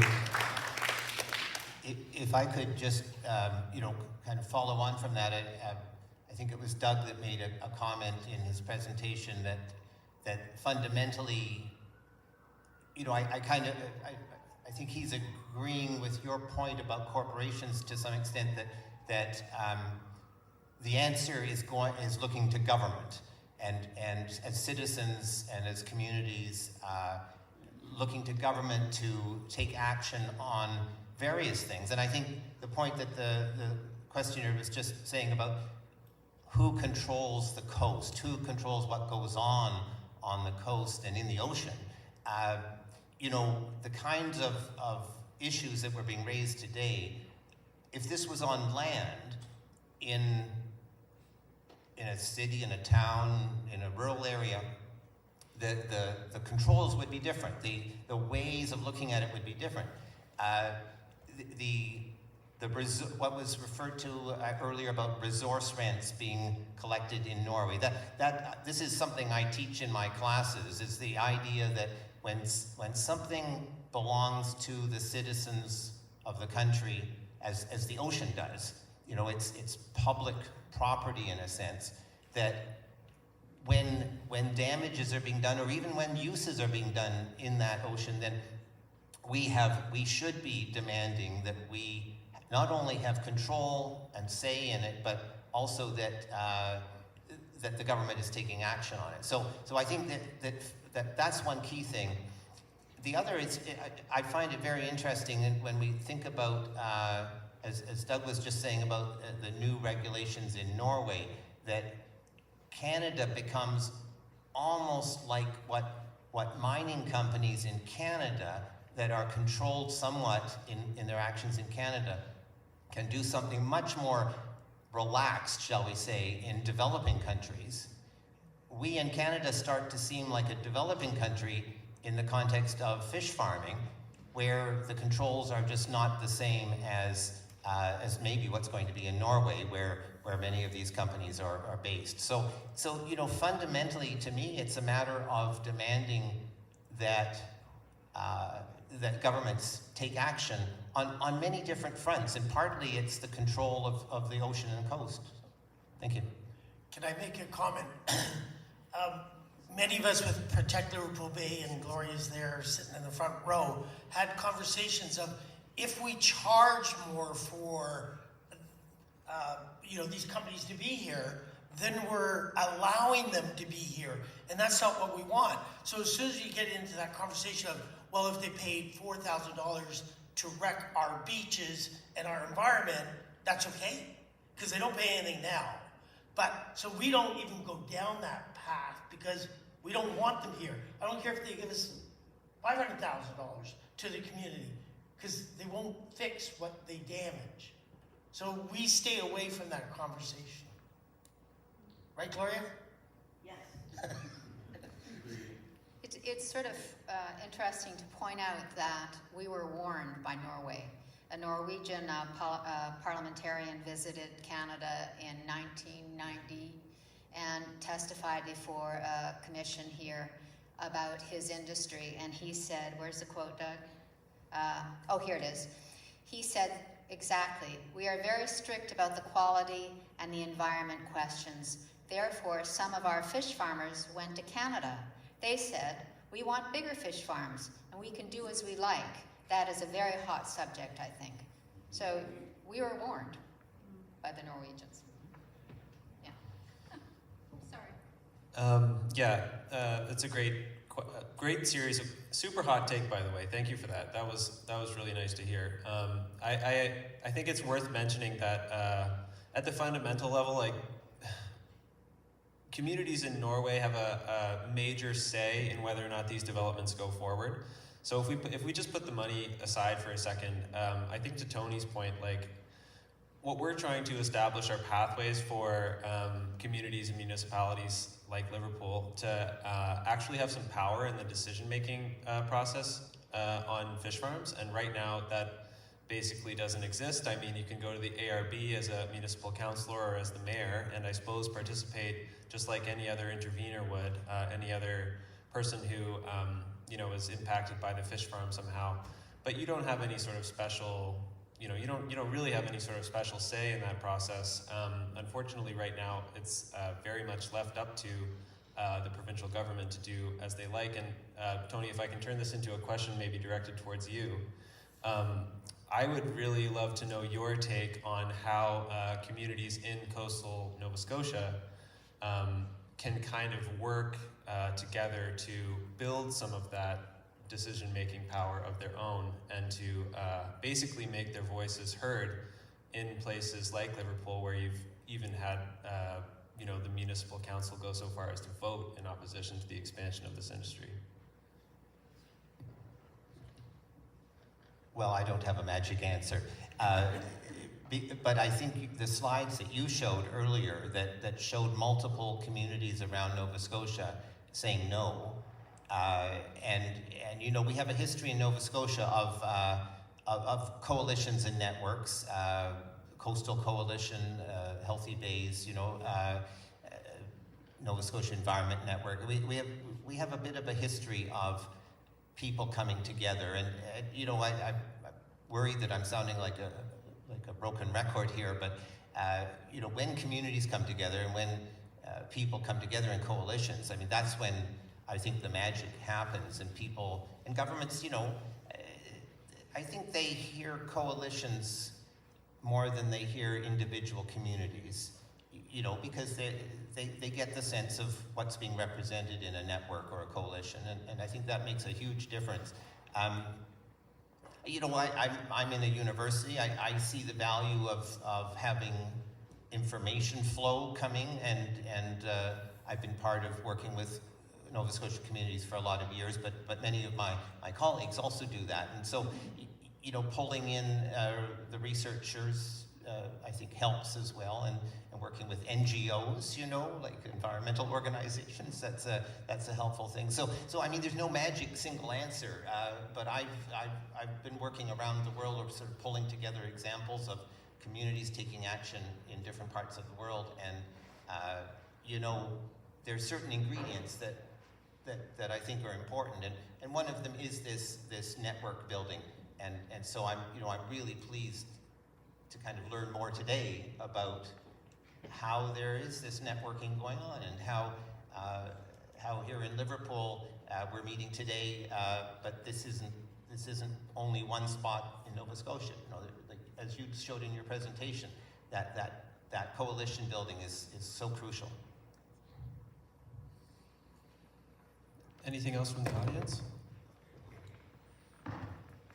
I'll just mention too that there was a fantastic proposal that came out of St. Mary's Bay and the folks who do work similar to what Brian and Protect Liverpool Bay do up here, that actually encouraged the province to work with them to establish a framework for community engagement that was made by the community in that context, and they wanted to do a process that included education for starters, outreach second, and then a decision third, and that would have kind of surveyed folks all down the Digby Neck on whether or not they thought that this expansion in the St. Mary's Bay was a good plan. And unfortunately, we kind of got a flat-out no on that. But our thinking on this topic is that if we could get more communities that would be interested in working to develop something like that, and maybe I'll just rope Tony in on stage here as well. That could be very beneficial, I think, to some of these questions. But sorry, please go ahead. I've just got a question as to the status of the expansion application that's before us and what we can do about that. You said that I'd like an update, I guess, on what's happening here in the Bay. Sure. We were the first local application that went before the Agricultural Review Board, and it was with the previous government, Liberals. And we were hoping that the new Nova Scotia Conservatives would dismantle the Agricultural Review Board. I don't know if anyone was able to see what happened in Rattling Beach, but it was certainly one-sided. And they don't give us any updates. Personally, I think they're going to go with a little more low-lying fruit in order for another Agricultural Review Board. Anything I've read or we've read, this Liverpool Bay is the most contentious site that DFO, DFA have to deal with. So I don't think they're going to tackle Liverpool Bay immediately, but they don't put it in order. They don't publicize. They just say, we're doing this application.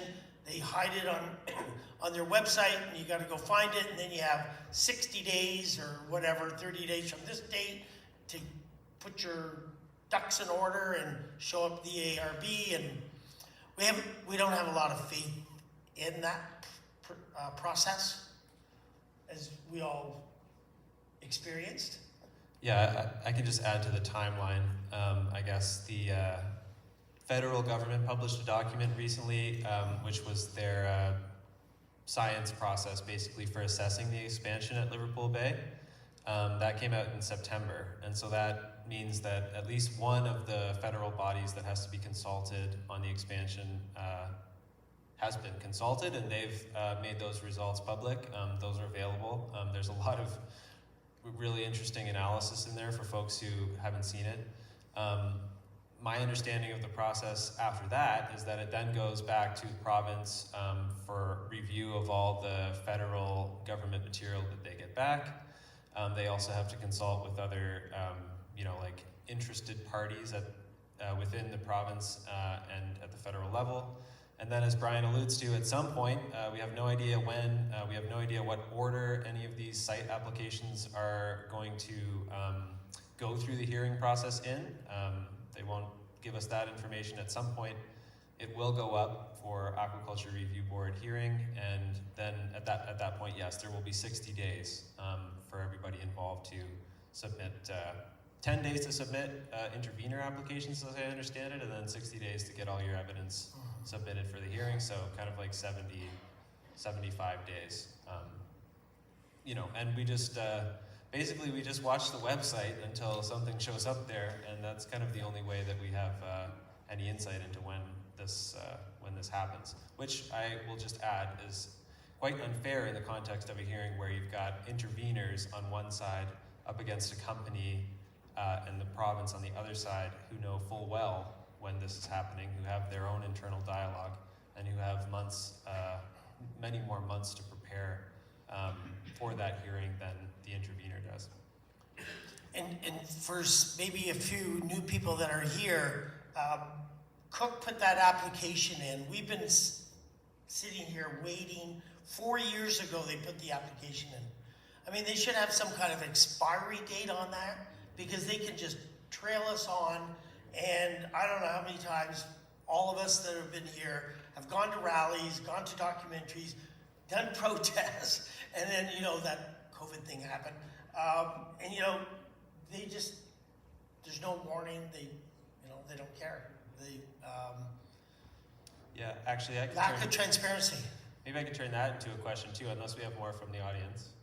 But I would be very curious to hear, I guess from anybody here, maybe I'll put it to Tony again first. What is lost in a community when you have these sort of, when you have these social incoherencies where you have a project proposed and there's a major disagreement or a major controversy that takes place? What's lost when communities who say no kind of end up with projects that are, you know, forced upon them, for lack of a better term? Well, there may be other questions from the audience, so I don't want to go on that. I mean, that's a huge challenge, isn't it? And may I just say, I mean, that's not only to do with fish farming, right? That comes up in different parts of the world when communities are, you know, something is shoved on a community that wasn't desired, and it hurts the environment, it hurts the cohesiveness, it hurts the values. You know, it's against the values of what the community's trying to do. So I mean, it's a big challenge. I want to turn it around, put it in the positive sense that I like, you know, I like the positive. I mean, the scenario you present is a sad one, right? So I just want to say that I get really inspired when I see people getting organized, and I realize that waiting around for years, you know, for what's going to happen it's not fun. But seeing communities organized is really impressive. Thank you. So I was going to do a big wrap-up, but I think we've covered pretty much every subject here. I want to say thank you to Michael from Lunenburg Bound Bookshop, who's done so well to... Oh, sorry, is there... No, Brian, I was standing No, go ahead. Everybody, I just wanted to, Catherine and Doug and Dr. Charles and Simon and Brian and everybody at Healthy Bays, I wanted to give great acknowledgement and say thank you personally. I'm a mother from Beach Meadows area. And our board member. And had absolutely no idea about what was under the pens or what those operations entailed until Brian did like a one-man on the corner education for the community. But I wanted to say I like plans, and although I know that you're going around, the authors are going around to the communities and building the education. Thank you for the book, because Alexandra did a book. There was an author from Tasmania who did a book, and now you've brought all this knowledge locally to Nova Scotia and to Liverpool Bay. And I wanted to say thank you. And my question is that after your book launches throughout the communities of Nova Scotia, are you planning a large rally in Halifax? Because that would be the next step, and we need it. So please consider it, will you? Thank you. Bays. Well, thank you very much, Anne, and thanks for being here, and thanks to all the PLB folks who helped to put this together. I mean, some of you may know, we actually did do a pretty big event in Halifax, last Thursday, 10 days ago now. And we had a pretty solid crowd out for that, and this work will certainly continue. This book's given us us being the environmental community, a huge boost. It's really put the issue back on the agenda for people in Nova Scotia, and it gives us that window of opportunity to do exactly the thing you're talking about, Anne, and get people fired up about this again. I mean, you folks have seen the energy that is in rooms like these when developments are fresh and when they're new. And like we've talked about, it's been 4 years now since this one's come up, and it's hard for people to keep going and going all that time. And that's our job, and we need to, we got to work together to make sure that people stay energized, that it's fun to do this kind of work, to do this sort of organizing work, and that people get something out of it when they sign up to put their time and energy into something like that. For those of you who want to see more rallying in Halifax, just get in touch and we'll make it happen. We'll get some of the fishermen from around the province up and folks who have offered to do just that. And we're always interested in working with communities on that kind of thing. And I do just want to pass it off to Doug and Catherine for any final comments. Oh. What do you want to say? The support that the book has gotten around Nova Scotia, this is the 6th of these community meetings that we've done, has been gratifying because we feel like we're having an impact. We were in yesterday at our local fishmongers in Lunenburg at Dory Mates, which I recommend highly. And Kelly Conrad, who owns the shop, said we were talking because we're friends, and we said, we were a little disappointed in the book sales, although I know you're going to fix that today, folks. We were a little disappointed in the book sales, and she said, well, you've had an enormous impact. She said, people come in here now, and they're asking for land-based salmon, and they realize what the difference is. And that ultimately, for us as journalists, is one of the big things we were trying to get across. As far as rallies and protests and things, it puts us a little outside our comfort zone. I mean, we're writers, we're journalists. We came to this project without prejudging the aquaculture industry, and we're not against aquaculture when it's done right. But what we learned in this journey of more than 2.5 years is that so often in the open net pen salmon farming industry, it's not done right. And among the companies that don't do it right, Cook is one of the main players. You heard my stories, you've heard what Catherine said, and but telling those stories, getting them out is our job, and then we sort of think it's up to all of you to act on that. And for a bit of good news, so we end on a happier note, put the mic up, okay. There is hope. The technology is out there. It doesn't have to be done this way. There's a way of doing it better. It isn't done better because the profit margins are so large when you get to freeload on a public asset like our coastline and the ocean. But there are 2 land-based facilities, as Simon mentioned, right here in Nova Scotia. They're not large, but they're very successful. And there are many, many more coming online. I think your 88 is an underestimate right at this moment. They're coming up in the UAE, in Japan, and Switzerland, all over the place. The biggest one is in the States, in Atlantic Sapphire, in a strange place, Miami. The most interesting one is in landlocked Wisconsin. It's called Superior Fresh, where they've managed to raise salmon in fresh water and hook that system up to a hydroponics facility next door. So while they're raising their farm-raised salmon on land without polluting anything, the water is being used to fertilize leafy greens next door. So nothing's wasted. And we call this sort of a virtuous circle. And you see similar things happening right here. And one of the things that makes salmon farming unsustainable both on land and on the ocean is feed.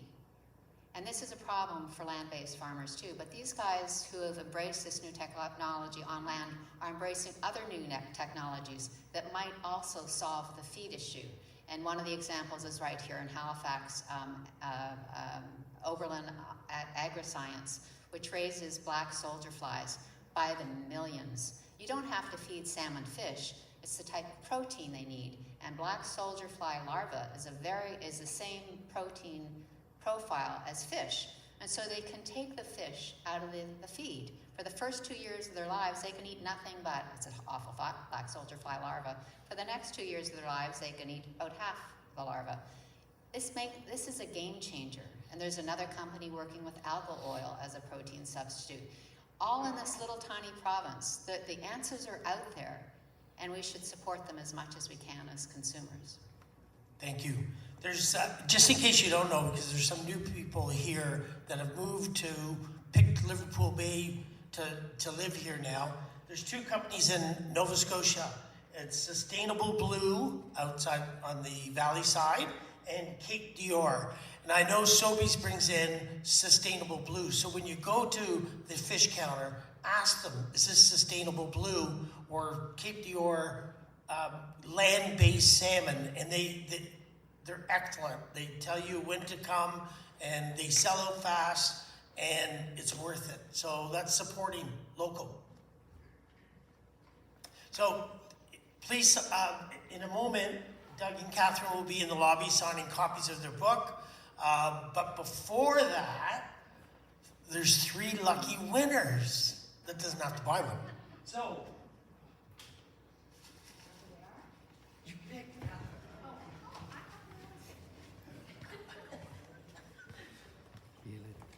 Brian, throw it back. Donald Allen. Oh, sorry, Donald Allen. Yay! There you go, Simon. You get to do the next one. Judy James. There you go. Don't peek. Darcy Donahue.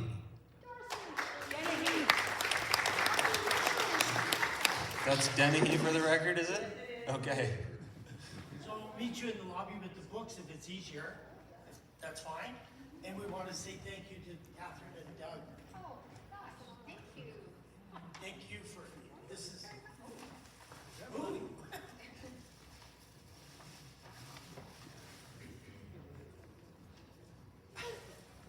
Thank you, Tony, for coming.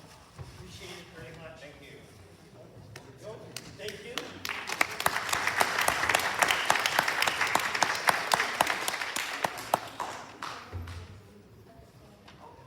Thanks, Simon. Hey.